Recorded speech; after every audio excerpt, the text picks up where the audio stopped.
ও যুবক, তোমাদের পায়ে হাত দিয়ে বলি, তোমরা 2-3 বন্ধু মিলা যা দেখো নেটের ভিতরে, যদি তোমাদের মা বাবা জানতো তাহলে মনে হয় জুতা দিয়ে বাইরে তোমাদেরকে ঘর থেকে বাহির করে দিত। বলো হ্যাঁ, সত্য তো?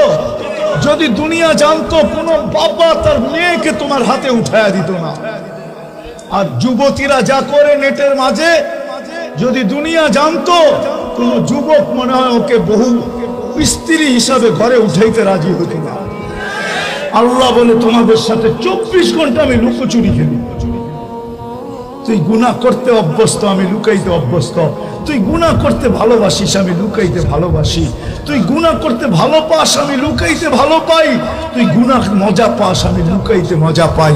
তোর গুনাহ অভ্যাস, আমার লুকানো অভ্যাস।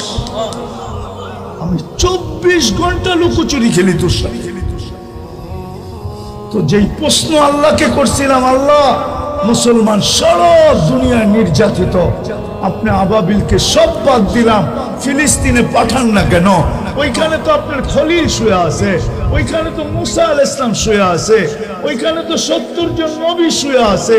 ওটা তো দিয়ারুল আম্বিয়া, নবীদের জায়গা। ওইখানে তো সর্বপ্রথম কেবলা তো ওইখানে, বাইতুল মুকাদ্দাস তো ওইখানে। আপনার বন্ধু তো ইমামতি করলো ওইখানে, 1.25 লক্ষ নবীদেরকে আপনি জমা করলেন ওইখানে। আপনি আবাবিল পাঠান না তো পাঠান না কেন? আল্লাহ বলতে চাইতেছে, পাঠাই তো পাঠাই কি করা? এদের চেহারা তো দেখ, এরা আমাকে আল্লাহ বলে স্বীকার তো করে, কিন্তু এদের কাছে তো প্রমাণ নাই যে আমাকে ভালোবাসে বলে তো, কিন্তু প্রমাণ তো নাই। কোনো প্রমাণই যদি না দিত, একটাই যদি করত, আমি ডাকতে দেরি ছুটে আইসা পায়ে পড়তে যদি দেরি না করত, তাইলেও তো হইতো। আমি তো ডেলি 5 বার ডাকি। কে ডাকে? দুনিয়ার পদস্থ লোকদের ডাকে সাড়া না দিলে হাত করি পড়তে হয়, বেরি পড়তে হয়, জেল জরিমানা হয়, এমন কি হয় গুমও হইতে হয়। না হইতে হয় না? হ্যাঁ, ডেলি 5 বার কে ডাকে? 99 পদের মালিক ডাকে। এটাই বুঝি ইহুদিদের কিতাবে লেখা আছে। শেষ কথা আমার, 2090-99 দশকে আমি দুবাইতে সময় লাগাইতেছিলাম। ফিলিস্তিনের এক বড় আলেম এখনো জীবিত আছে, আমার বড় ঘনিষ্ঠ। প্রথম পরিচয় তার সাথে, আমরা সেম বয়সেরই ছিলাম। এখন তারও পাইকা গেছে, আমারও পাইকা গেছে। সে আমাকে বলতেছিল, শোনো তোমাকে একটা তথ্য দিব। আমি বললাম বলো। সে বলতেছে, আমার বাড়ি হলো তেল আবিবের থেকে 17 কিলোমিটার দূর।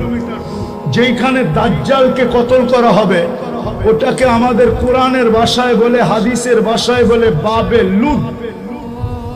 ওইখানে জব করবে ঈসা আলাইহিস সালাম দাজ্জালকে। ওইখানে আর বাড়ি।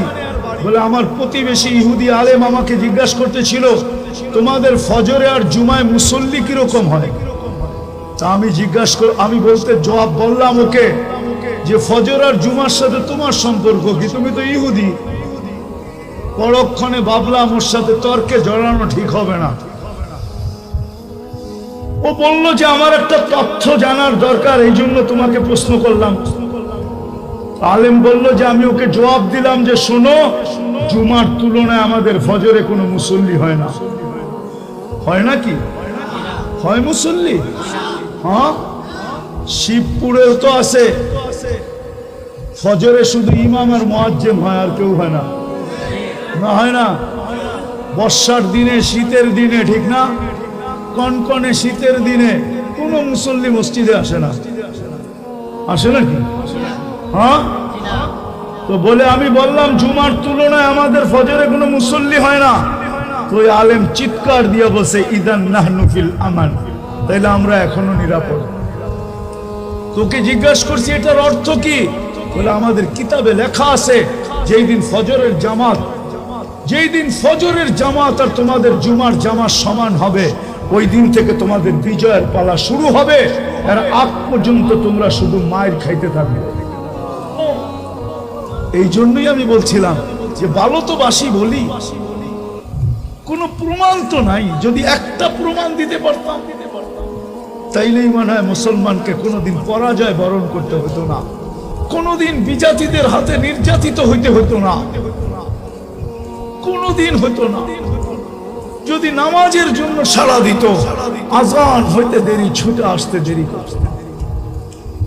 এই চেহারাটা আল্লাহকে কি করে কালকে দেখাবো বলেন? বিদায় চলেন আজকে এই মাহফিল থেকে, ইসলামী মহাসম্মেলন থেকে, যারাই আমরা এখানে আসি আর যারাই আমার কথা শুনতেছেন, আসেন মনের থেকে তওবা থেকে। আমি হাদিস দিয়া প্রমাণ দিব, ইল্লাম ইয়াতুবু। আমি হাদিস লম্বা, আমি শর্ট দিতেছি, শর্ট হাদিসের শব্দ দিতেছি, হাদিসে কুদসি, হাদিসের শব্দ দিতেছি। ইল্লাম ইয়াতুবু ফাআনা তাবিবুহুম। আল্লাহ বলে তোমরা যদি ইউটার্ন না নিলে, কোরআনও বলে লিউযিকাহুম বাদাল্লাযী আমিলু লাআল্লাহুম ইয়ারজিউন। এখন সময় চলে আসছে, আমরা যদি ইউটার্ন না নিলাম, আল্লাহর কদমে যদি না পড়লাম, কুদরতি পায়ে যদি না আসলাম, তাহলে আল্লাহর ওয়াদা, অঙ্গীকার, ইল্লাম ইয়াতুবু ফাআনা তাবিবুহুম, তাহলে আমি তোমাদেরকে অপারেশন চালাইতেই থাকবো, চালাইতেই থাকবো, চালাইতেই থাকবো। কেননা আল্লাহর রাসূল দুটা কথা বলে গেছেন। রাসূল সাল্লাল্লাহু আলাইহি ওয়াসাল্লাম দুটা কথা বলছেন যে আমার উম্মতকে আল্লাহ শাস্তি দুনিয়াতেই দিবে। কয় জায়গায় দিবে? কয় জায়গায়? দুই জায়গায় দিবে, দুই জায়গায়, একটা দুনিয়া আর একটা কবরে। দুনিয়ায় দিবে, বলছে দুনিয়ায় কি দিয়া দিবে? বলে অহেতুক হত্যা হবে, অনর্থক হত্যা। আজকে যেইরা ফিলিস্তিনে প্রতিদিন ওরা 6 ওয়াক্ত নামাজ পড়ে, 6 ওয়াক্ত, 5 ওয়াক্ত তো পড়ে, আর 1 ওয়াক্ত জানাজার নামাজ পড়ে। 6 ওয়াক্ত নামাজ ওরা পড়ে, ডেলি জানাজার নামাজ পড়ে। 200 লোক ডেলি মারা যায় ওইখানে, নাইলে এই কয়দিনে 40,000 হইল কি করে? 40,000 লোক হয়ে গেছে অকমপ্লিট।